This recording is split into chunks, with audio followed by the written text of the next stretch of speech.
you have to do it just right or it won't work.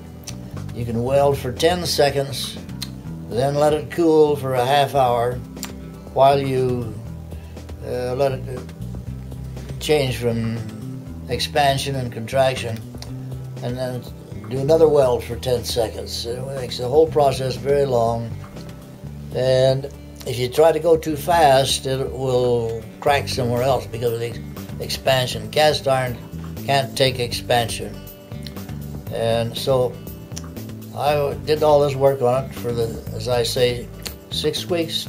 Finally, it was time to put it all together and tighten the tension up and see if it was going to do.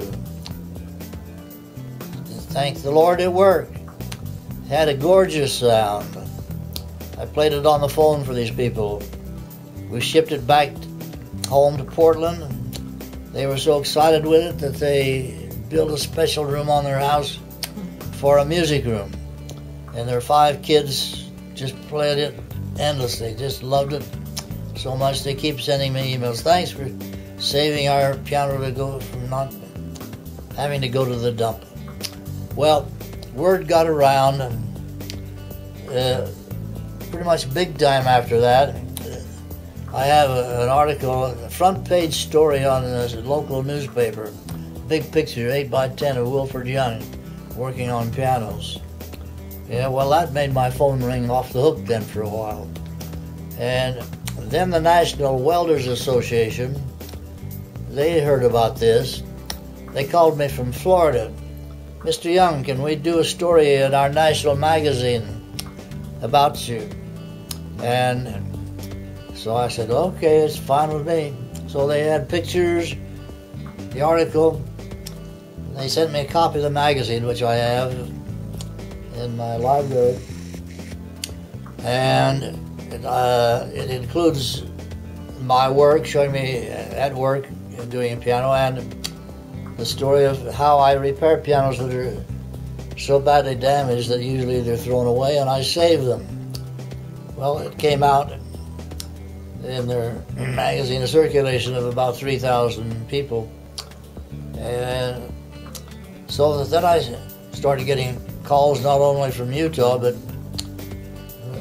New York, Seattle, Chicago, Atlanta. These phone calls keep coming in. You tell me how this is done. Would you talk to my piano repairman and my local welder and tell them how to do this? They said, I got a broken piano plate and I don't want to throw my piano away. So I talked to them and explained the process. I tell them I can't very well travel to your location because it takes a whole shop full of equipment to do this. And so if the local welder will take your project on, that's great. This one person bought their Steinway from on an auction. This lady lived in Texas, and she said they must have known when they sold me that piano that the plate was broken. But when I bought it, the tuner told me the plate is broken, I can't tune it. So I heard about you, Mr. Young, and I'm hoping it can be fixed. Oh, that's the story. It keeps happening. Salt Lake called here not long ago. They said they had this big concert grand Steinway piano, $60,000 piano. They were rebuilding it. They had all this heavy plate out of the piano and were moving it over to a workbench where they could work on it. But they didn't have enough men to do the job.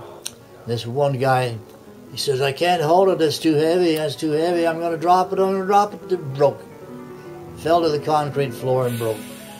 Somebody get on the phone and call Wilford Young, see if he's still alive. So, yeah, I'm still here. So I have pictures of the process I used. Saved that piano from being thrown away. Then BYU called here a while back. This $100,000 Bosendorfer made in Germany broke. So they realized that I was in the business when they talked to the various professional piano rebuilders, and they said, "Yeah, we'll get it fixed for you. We know the guy that can do it." So they shipped it here to my shop, and it took me quite some time to do it. I added up the time. It was about 51 hours it took to do the brake and weld it and make it look like nothing had ever happened to it before. So it's now back doing its job in the music department at Brigham Young University. So I continue to get these calls from all over and saving these pianos. And folks ask me, what's going to happen after you go? You're getting up there in the senior years. You won't be here forever. What's going to happen? And I have to tell them, so far I haven't taught anybody else how to do it, but it can be learned if somebody wanted to learn it. And so I don't worry about it. Let somebody else learn on their own if they want to. So that's my piano work.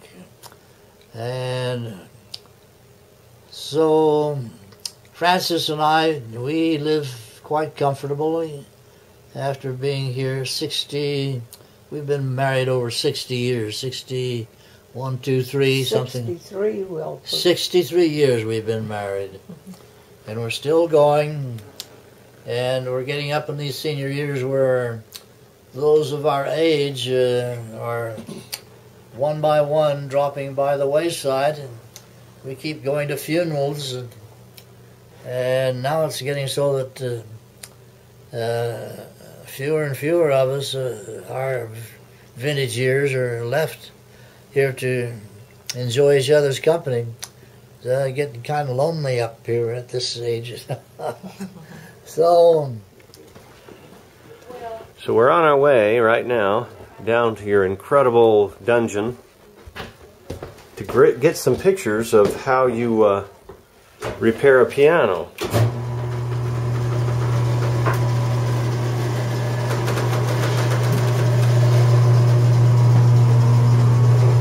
And you have slides of your technique of repairing a piano, or we're going to find what, some photographs? Let's start out with the photographs and I'll show you them.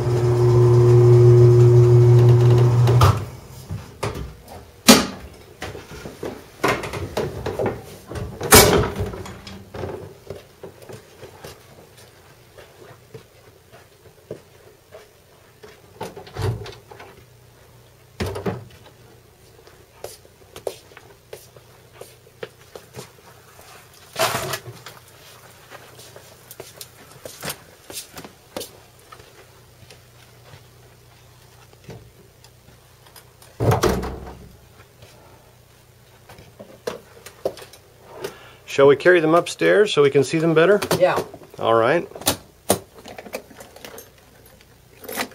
This looks like your piano tuning toolkit. Yeah, this is my suitcase where I keep $3,000 worth of equipment in there.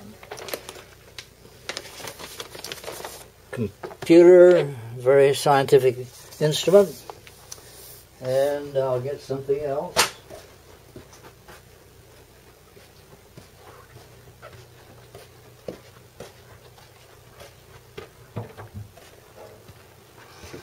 And the Genius's Work Lab. Yeah, this is the dungeon. Okay, we'll go back upstairs and talk about the process.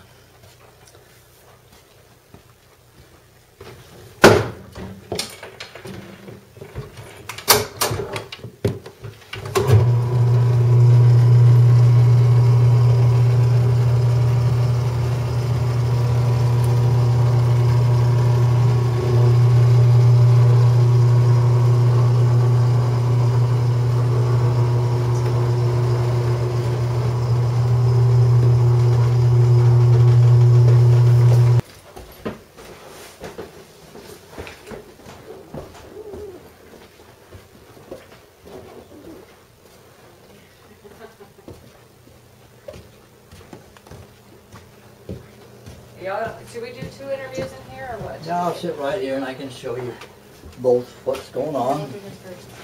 Okay. Okay, National Welders Association.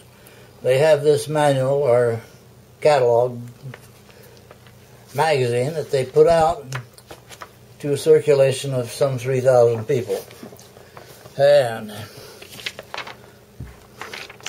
so here's the article that they did of Wilford Young.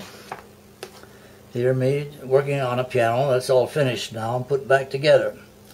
These are some small pictures showing the process, but let me show you some big pictures so that you can really see what's going on. And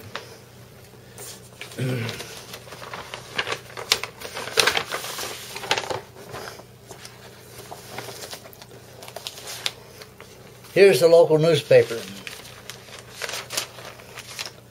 Wilford Young, front page. How about that?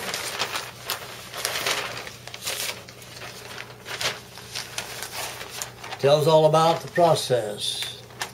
And they had heard about what I do. They asked me one day, can we come and do a story on Wilford Young and how he saves old pianos? Standard Examiner is the local newspaper. So, let's look further.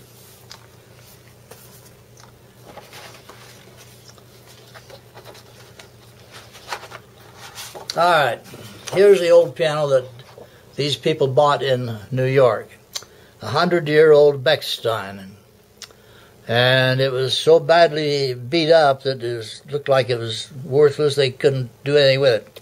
But because it is a Bechstein, which is similar to Steinway, top-of-the-line manufacturing processing, they've figured that's worth working on.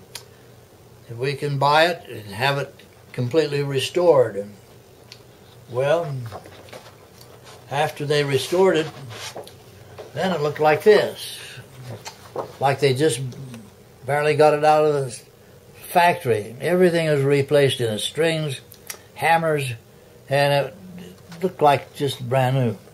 And you did all of that restoration? I didn't do this. Somebody else got to that part of it. You repaired the No, I repaired the brakes. And so the brakes look like this. See, here you can see a crack. There's a crack, and there's another one down here. And the whole mechanism, it weighs close to 800 pounds.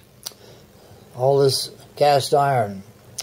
And I decided to try to restore this one without taking the plate out of the piano. Look how close that cast iron is to the mechanism, the tuning pins. And the way I did it, without burning the piano up, is wrap wet cloths around the mechanism, and anywhere a spark might be likely to light, it was all covered with damp cloth material. Well, that is the only way you can do it, because if you try to weld in the open with no protection on the rest of the piano, you're going to burn the whole place up. Because, as I say, that's about a 6,000 degree temperature you're working with, and so you have to periodically re-dampen the cloth, otherwise it'll evaporate the water and then the cloth will burn up. And so you have to know what you're doing, not destroy the piano. Okay. Well, so I told the people to call me or to send pictures of it. And they sent the pictures to me, and I told them I could do it. They shipped that big grand piano all the way to Utah, and it cost them $1,000 each way for that. And this is a picture of my shop. This is where I do my work. And that is adequate space where I can do this welding and the restoring. Finally In the process, I have to do several layers. Then I have to grind the metal off smooth, and then I use a plastic material that's similar to what they use in body restoration of cars that have been damaged, to make it a further smooth surface. Sand that, polish it, then apply the paint, the primer coats, and finally a final paint that matches the old paint on the surface of the plate. So then after that, you put the piano together and try to tune it, hoping that it will not crack again. Every piano I've done, I've always told the customers that they won't owe me anything if it should break. If I can't fix it, then I've done all that work for free or nothing, because they haven't benefited from my work. But so far, in 60 years of repairing broken plates, I've not had a single failure. Here's one $60,000 piano. It was a concert grand Steinway.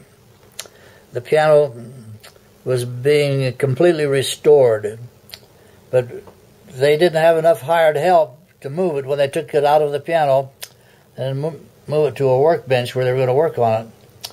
And the guy on one end of it said, "I can't hold it. I can't hold it. It's too heavy. I can't." And he dropped it, went on a concrete floor, and then they called. They said, "Somebody called Wilford Young. See if he's still alive. We got to have this thing welded." And I answered and said, "Yeah, I can do it." So they shipped it to Ogden, and I went to work on it, and it was restored. Well,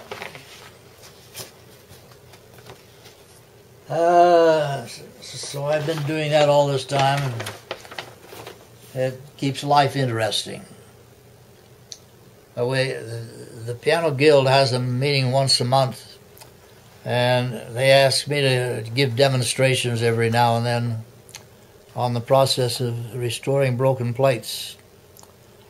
But in the Guild, I've been president of the Salt Lake Piano Tuners Guild on 3 different occasions, and it's a pretty big group of people that meet once a month in Salt Lake. They bring in specialists for different parts of piano restoring. They'll import them from different parts of the United States, where they have a specialty that knows the very best methods of restoring pianos. So, the interesting thing happened. I have a nephew in Provo that wanted to learn piano business. And so he started out. BYU has classes in it. And when he went up and registered to take some classes in piano restoring, he says, "What got you interested in it?" And he said, "Well, my uncle's a piano tuner technician." "Well, what's his name?" "His name's Wilford Young." "Well, Wilford Young? You need to go to him. He taught us all we know about it." So that's how he got started. So he's now an accomplished piano technician, and he's working in Provo. So, what's his name? Brian Hutchison. My sister's son lives in Provo. And I'll get to see him this weekend when I go down to visit my relatives in Provo for their Christmas program. So that's the important part of my business. I used to travel down to central and southern Utah every summer and tune pianos. And some of the pianos, the people I still call every once in a while just to see how they're doing, had dates, consecutive dates for over 20 years, where I'd go and visit their house and tune their pianos. I don't go down there anymore because I've got too much to do at home. They got local tuners now down there that take care of their business and their pianos. But as we got real close to them and began entering the harbor, they came running down the hill towards us. And as they got near the water's edge, we realized those guys aren't Japanese. Those are Americans. And what's happened is that they have spotted our flag, which I have in my possession. Now, that very flag I have that I saved because I was commanding officer when I decommissioned the ship. I brought that flag home. They'd spotted this flag and they were delirious with joy because that meant that now they get to go home. They were Raggedy Ann clothes and their bodies were emaciated from having been fed on such small rations. But for them to realize that it was over now, they got to get home. They just could hardly realize what had happened. But we went further in and finally rounded the last bend of the entrance to the city of Nagasaki, where we could then finally see the total and complete destruction of the city. A single bomb having laid flat all of the buildings in the main part of the city, and further out, buildings left standing with crashed windows, and then on up the hillsides, the trees that were left were still burned black. And we just take our ship into a pier, tied up, and just stood there and looked at the devastation, realizing that the capability of an atomic bomb is so great that if the world ever got into a war where they were using this kind of explosive devices, it could mean the end of civilization, because there are two effects. One, the actual explosion, and the other is the radioactivity that is developed from such an explosion, which can cause death in weeks from somebody that's so exposed. So that was our exposure to the atomic bomb. After the war, I came home. They wanted me to stay in the military with rapid advances, but I chose to come home. And I was playing with the Utah Symphony, and while so engaged, my landlady, Juanita Ritchie, said, "Well, why do you go to church clear across town?" I was going to where my sister lived. "Why don't you go here to your local ward where I live?" "Okay, I'll go." And she said, "I have somebody I want you to meet." She introduced me to Frances Harley, who had not been here too long, arrived from South Carolina. She'd filled a mission and had come west. And so she introduced us, and I asked Frances if she'd like to go on a date. She agreed, and we went to the original #1 Kentucky Fried Chicken restaurant, which was then called the Dewdrop Inn. And so we enjoyed each other's company, and I liked what I saw, and so we continued dating. Sometime later, I took a bouquet of flowers to Juanita's house, and I said, "Thank you for introducing me to my fiancée, Frances. We've decided to get married." And so the following June we were married, and now that's been 63 years in the process of having family, children, grandchildren, and great-grandchildren. I lost track of how many great-grandchildren. It's more on the way. How many have we got, Frances? You Well, I don't know. I'd have to count. had to take a while to count up Yeah. just how many grandchildren we've got, but it keeps expanding. Every few weeks there's another one somewhere shows up. And so What were you playing in the symphony? What were you playing in the symphony? string bass is what I played in the symphony, and I still have that bass. We get it out once in a while. I sometimes play it for our family orchestra, with the orchestra. So life goes on, and we enjoy our family reunions. And Francis is a good teacher, the grandkids, the great-grandkids. They love to come here, have Grandma read them stories, and we have a whole collection of little books that the little great-grandkids like to get out. They'll grab a book and say, read me a story. Grandma's always glad to do that and show them pictures. One of their favorite books they like to get out is Where the Wild Things Grow.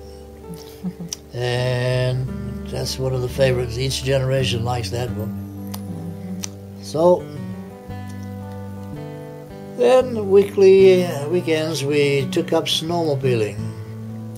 And a strange story that happened regarding that.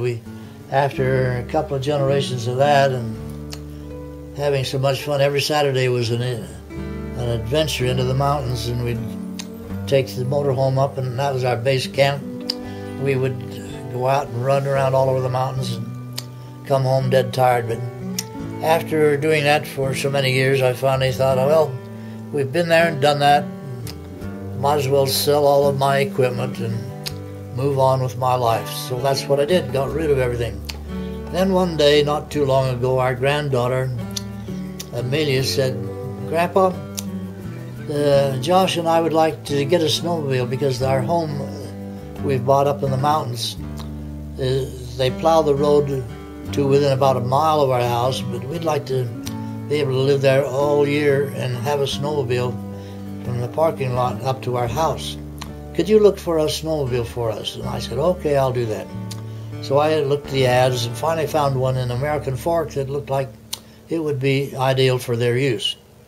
So I went down, I looked at the machine, and it looked like a good machine to get for Amelia and Josh. Signature on it. This very machine once belonged to Wilford Young. The very machine that we used to run all over the mountains. I was buying my own machine back clear from American Fork. What are the chances of that ever happening? And all the machines that are advertised, I couldn't believe it. But anyway, she now has that machine and they use it. So that the way of life is being passed on to the future generations. It's a great family tradition. Spend time in the mountains. And what are you doing right now? I'm autographing this book, my personal history. Give it to Wanda and Curtis. Have you seen the books? Oh, let's see. I gotta find a straight edge so I can write straight. May I have a slice of this? Sure. Let's see. Sure can. I think. Yeah, that's the one that's good. That other one over there I gotta put in the garbage. It's no good. That goes in the garbage. And this is your grandson over here. Yes, I'm the grandson. And what's your name? My name's Eric Young. All right, Eric. And who are your parents? Ken and Becky. Ken and Becky. Yeah. Awesome. So how does it feel being a grandson of the famous Wilford Young? It's great. He's a really good man. I like him a lot. I appreciate what he's done for me. Awesome. Did he ever do anything with you? Did you ever have fun? We used to go fishing and snowmobiling. We still have fun though. He's always got projects going on. All the way up till 90, and you get to still have fun with your grandpa? Oh yeah. Awesome. See if there's a ruler in that one of these top drawers over here. Turn on the light there. Is there any kind of a straight edge in there? There we go. When Wilford signs a book, he needs to have a ruler. He's a perfectionist. Yeah. Turn on that light over there, would you? Tell me about just growing up. Further over. Why? The next one way over there is switch. Well, There we go. We had a few white neighbors down the street, but everybody else, yeah.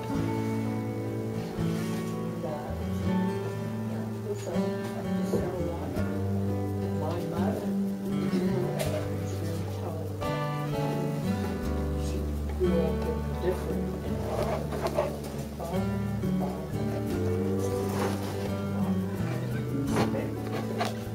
feelings, not like most.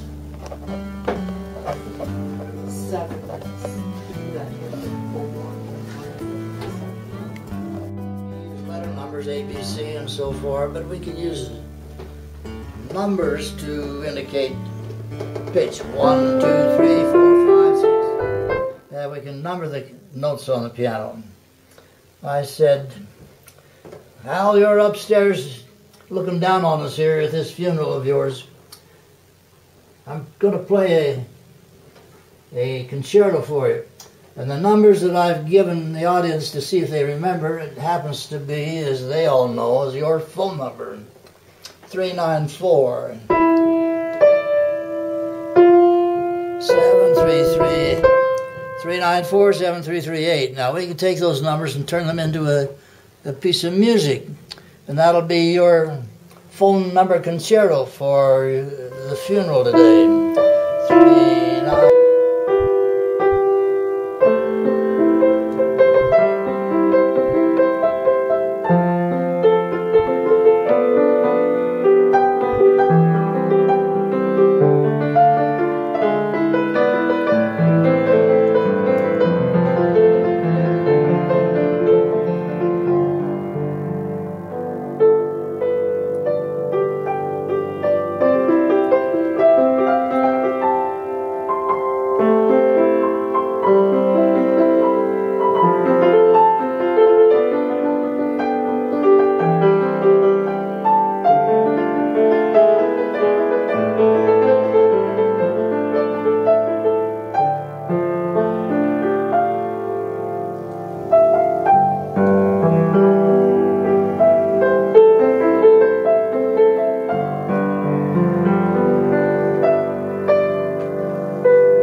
So Al upstairs, are you listening? That's your telephone number concerto. Al, thanks for letting me play on your funeral. Hi. So, I can do those sort of things on the piano. Besides, I like to do little experiments. I'm going to get Wanda to come and do a little experiment with me here. A little one-finger thing. I'll get her to do... I'll play that again. You play that. Do it again. Again. Again. Once more. Let's go backwards.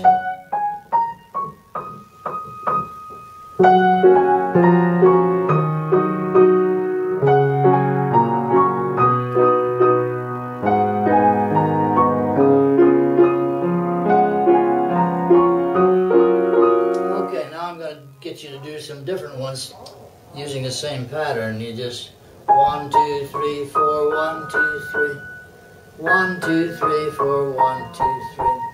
Just do different ones each time. Let's see what happens. Ready to go.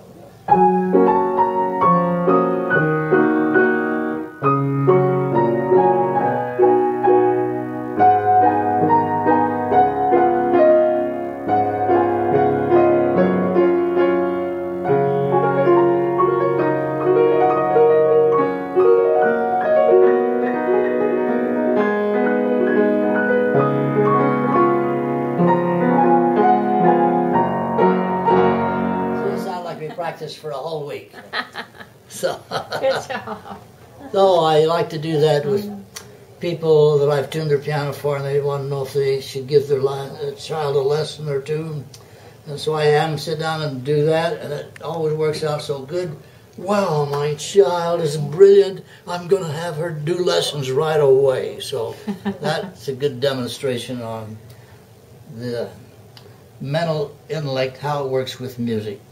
it always makes the parent feel good that their child can play. So that's one of the things. You can stand up and I'll try something else.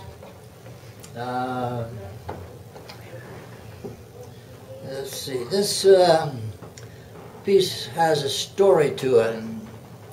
The people were crossing the plains in the early days, and this one wagon and the animals with it were falling further and further behind because the cows that they were bringing along with them, they didn't want to keep up. They wanted to take their time to eat and chew on the grass. So I was impressed with this story when I read it many years ago in the Desert News. They were doing pretty good. They didn't worry about falling behind because they figured we'll catch up when they set the camp up for the evening. So they were doing all right until they went through a ditch and broke an axle. Well, here they were by themselves, and they wondered, what are we going to do? And the husband said, well, Harriet, you wait here with the wagon and the animals, and I'm going to go over the hill yonder, see if there's a limb off a tree I can use to improvise an axle. So he went on a hike looking for a tree limb in the ravine beyond, and so see, he was here all by herself. The animals weren't worried. All they wanted to do was eat, so they weren't concerned. But here she was all by herself. They'd been through Indian country and through wild animal country, and they'd survived so far, but now she was going to be all by herself. So she was anxious, and she waited and waited, and the day moved on. Finally, she saw a figure coming over the hill, and she hoped that was her husband. It turned out it was her husband, and he came closer and said, Harriet, I've found some wood to fix our axle. He came back and was about to begin when they heard some wagons approach going the same direction. They wondered, who could that be? It's none of our group.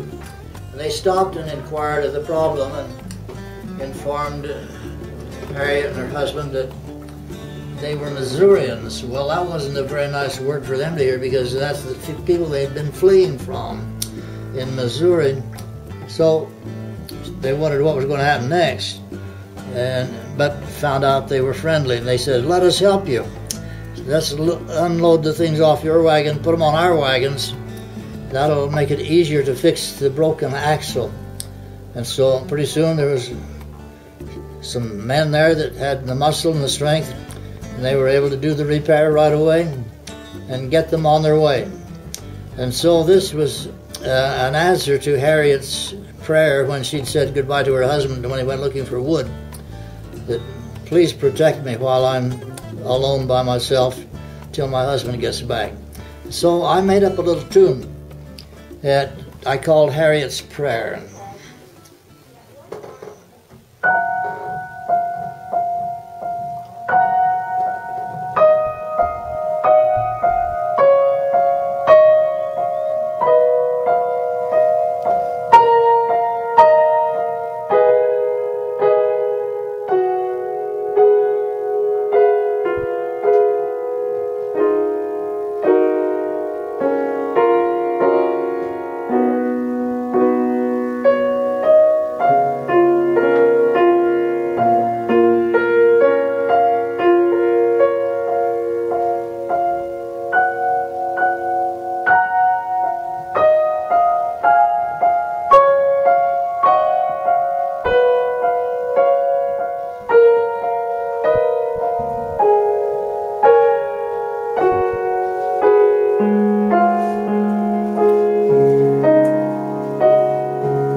Harriet's prayer.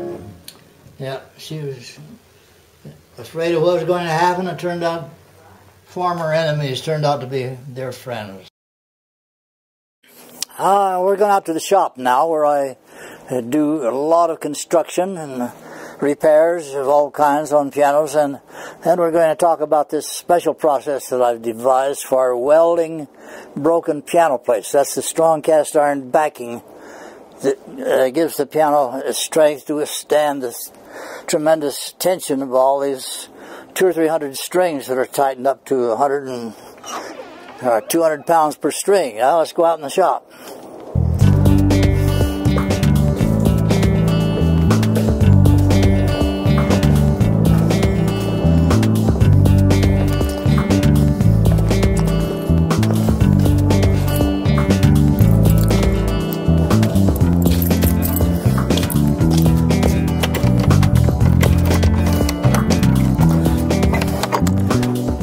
I'll say this about taking care of your hands when you're doing technical work. You need protection. Your eyes need protection, hands, body, clothing. I have a friend who's a saxophone and piano player. He got his snowblower all clogged up one day, and he thought, oh, I can reach in there and unclog it. He reached down there. Oh, there goes a finger. Never could play the saxophone again. So, you have all of your fingers. Yeah, I still got my fingers. Okay, here's the shop. And there's all these different tools in here that we've used for not only building pianos, but we also build houses. The shop has built 3 different houses with all of the equipment we have here. And got all kinds of relics of things of the past. Here's a snowmobile belt ready for being put to use when we break a snowmobile belt. And sometimes we break strings in a piano, and I have extra strings to use. Here are a whole set of strings that are ready to be put to use if one of the bass strings breaks in the piano. And there's one piano that's being repaired. It has a big 9-foot string that we got to have special ordered from the factory to replace it, because they're not very usual in having strings of that kind on hand. All right, for equipment for welding, we do electric arc welding when we weld plates. And here's the machine that creates the electricity for doing the welding. And the tool that we use for welding is an electrode. We touch that to the metal and it creates an arc. It's very high in temperature and it's about 6,000 degrees. It melts this metal and it melts the metal that's being contacted with the electric arc. And the two metals are then fused together. The kind of welding rod we use varies, and it's very expensive. That is compared to other welding rods. Ordinary welding rods is about $10 for a handful. This costs about $200 for a handful. It's a special metal that fuses very well with cast iron. So when you're doing welding, you need to have eye protection so you don't ruin your eyes. Let's see if I've got the helmet here. Where's my helmet? Oh, here is the helmet. This helmet has a protective lens that you can't see through in ordinary light, but it's so dense that you can use this to actually look at the sun. And I like to use this to show my grandkids a solar eclipse, because you can look right at it, see the moon move right across the sun. So that's what we use for eye protection while we're welding. And the process is slow in that with welding cast iron, we can only weld about 1/4 to 3/8 of an inch in one term. It takes about 10 seconds to weld that far. And then you have to stop and wait for it to cool enough you can put your hands on it. If you try to go faster, it will break somewhere else because it expands and the iron down on the other end can't comprehend that extension of temperature, and it will all of a sudden you hear a break down the other end if you go too fast. This one person wanted his piano. Can you hurry it up, because I have a concert with my piano. I said, well, it's against my better judgment to do that, but if you insist, I'll give it a try and we'll see what happens. Yeah, it was a bit against my better judgment because I just kept welding and didn't stop to let it cool down. Sure enough, down the other end of the plate, several feet away, it broke. See, now I told you, it meant that we had to take twice as long to do the repair, and he was sorry that he asked. So we finally got it done. And so... what kind of welding rods are they that you use? It's a nickel. Mostly nickel, and that's a lot more expensive than iron. So there are some kind of welding processes where you use a torch, but we can't use that on welding piano plates, because when we use a torch, we have to heat big areas. And sometimes there are people who have experimented with this process. They put the whole plate, which is anywhere from 400 to 800 pounds in weight, in a big oven. They'll make a big oven and heat it with a gas flame till it gets red hot. Then they'll try to braze it with brass, and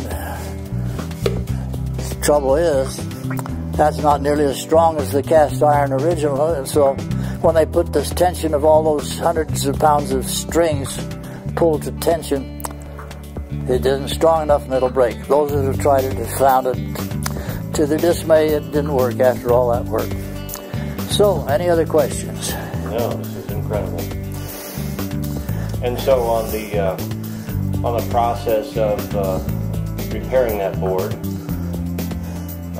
you cut an edge into the top and the bottom of the shape? Yeah, wherever the crack, usually the crack will be about that far across a beam that's several feet long, and the crack will appear transverse across the beam, and so you cut a little wedge-shaped groove where the crack is. That'll allow you to go back then with the welding electrode and fill in that crack. Then after you've filled it in, then you take a grinder. It's a grinder that looks like this. We smooth it off, and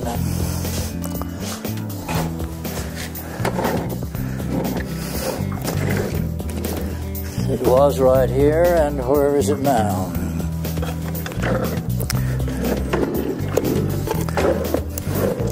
Well, my grinder is somewhere else. Somebody's been using it lately. It's a hand power grinder. Grind that off. Then we'll smooth it off further with a body bondo material. Sand that off. By the time we're all through it, undetectable as far as having been damaged. And I've never, in all my 60 years of doing this, had one break.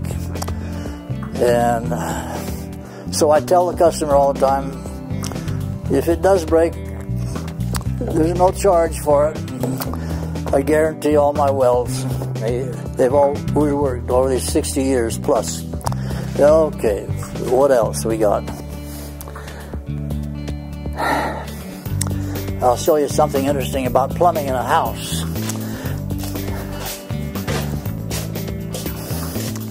I had always thought that plumbing, such as we had originally in our houses, galvanized iron.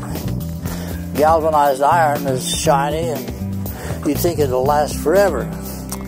But we found out the pipes that lead from the street to our house started leaking. We took the pipe out of the ground, and here we find leaks in the pipe. And we were about to have a disaster, so we hired the plumbers to come and dig it all up and put new copper pipes running from the house to the street. We were about to have a big disaster. And that was just recently that we had that replaced. This is what galvanized pipe looked like. It doesn't last forever as we thought, but it corrodes. You look inside there, it's just full of corrosion, and you run out of supply. It's so slow, you wonder if it's ever going to fill up your washing machine. It runs so slowly. Well, that's a little bit about plumbing. Beautiful shop. We'll get a shot here of the whole shop.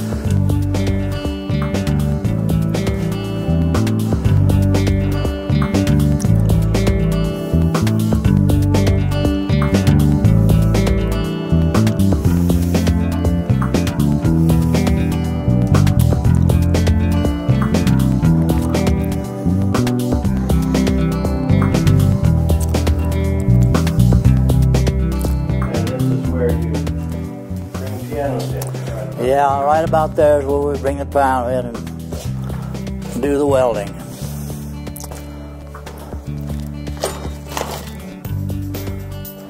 Well, you're quite the genius. Well, you think so? Maybe so. Incredible. Well, we thank you for showing us. You're welcome.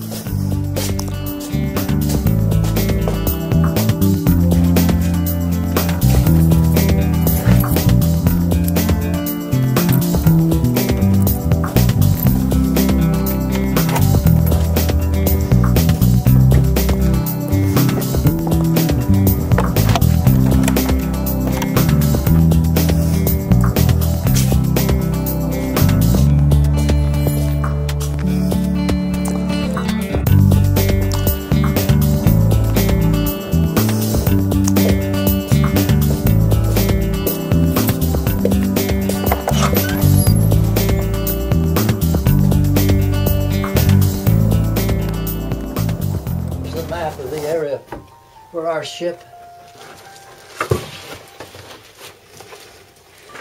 plied through the waters of the Pacific Ocean.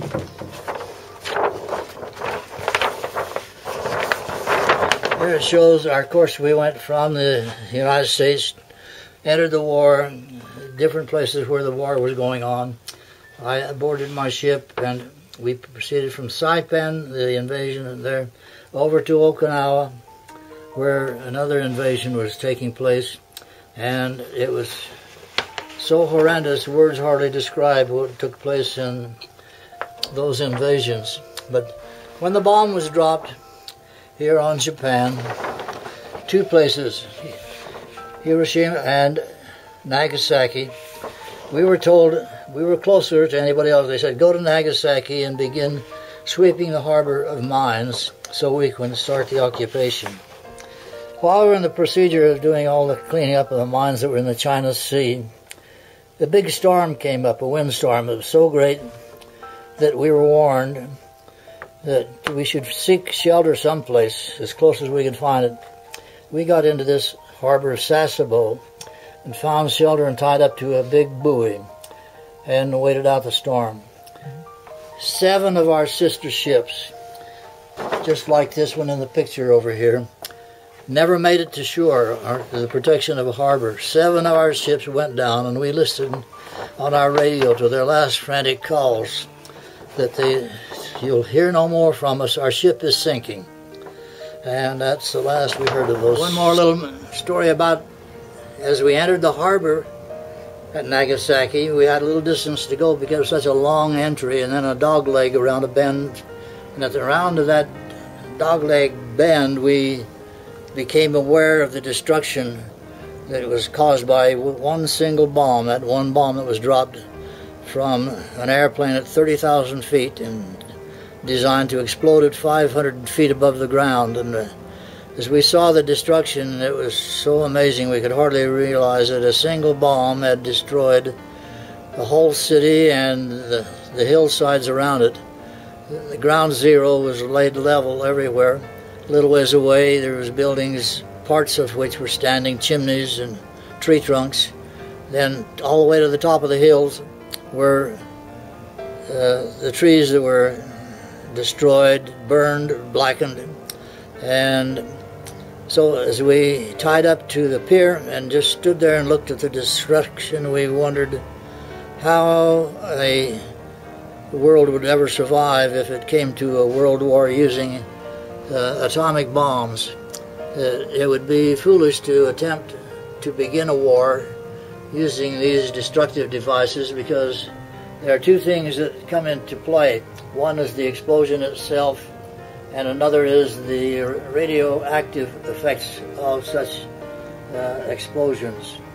People in Japan that were far enough away to not die instantly were to die in the weeks and months later because of this extreme hazard of radiation. And there is no cure for it. You're burned, and the atomic particles have a way of inflicting damage to the tissue of the body such that you don't last very long. And so we meditated on this and hoped that never again in the history of the world would they ever use such devices to try to enforce another to be under their rule. So atomic devices should be the worry of every country in the world not to have to contend with. So that's more about the atomic bomb.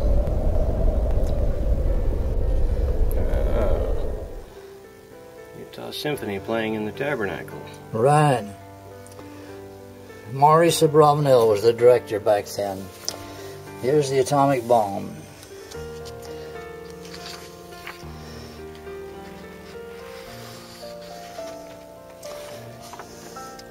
This is 1 hour after the bomb had been dropped.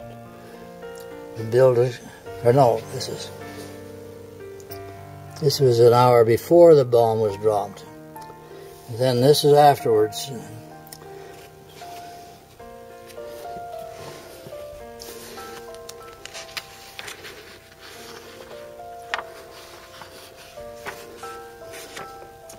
People were, if they weren't vaporized, they were burned to a crisp. Bodies.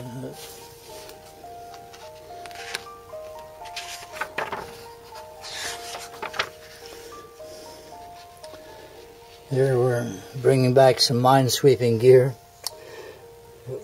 We were designed to.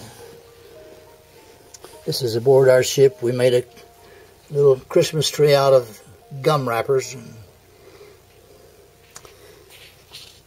Had a date from local Army hospital. We found out the Army had a hospital, and the hospitals usually have women nurses, and so we went ashore and got a date. This is our ship as we're returning to the United States. Finally got our feet back on good old soil in America.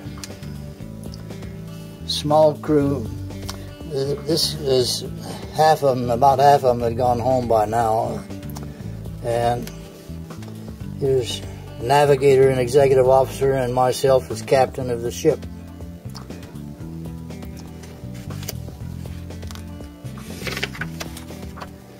So, that's a little more of history. You were the captain. Yeah. Wow.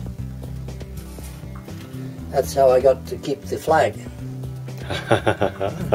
So, pays to be in positions of... Yeah, that was nice that I could do that, and I preserved all the maps that we used for navigating around the world. Back then we used the stars and the planets, the sun and the moon for navigating, to locate our position on the face of the earth. We could get down within 1,000 feet of the place. Nowadays with GPS, you get down within just a few inches of where you are. Amazing. So, do you still play the bass? Yeah, once in a while. Is it playable now? It's a job to get that out of the box.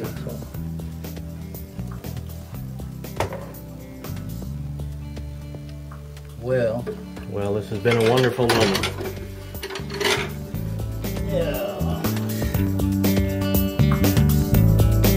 What do you think?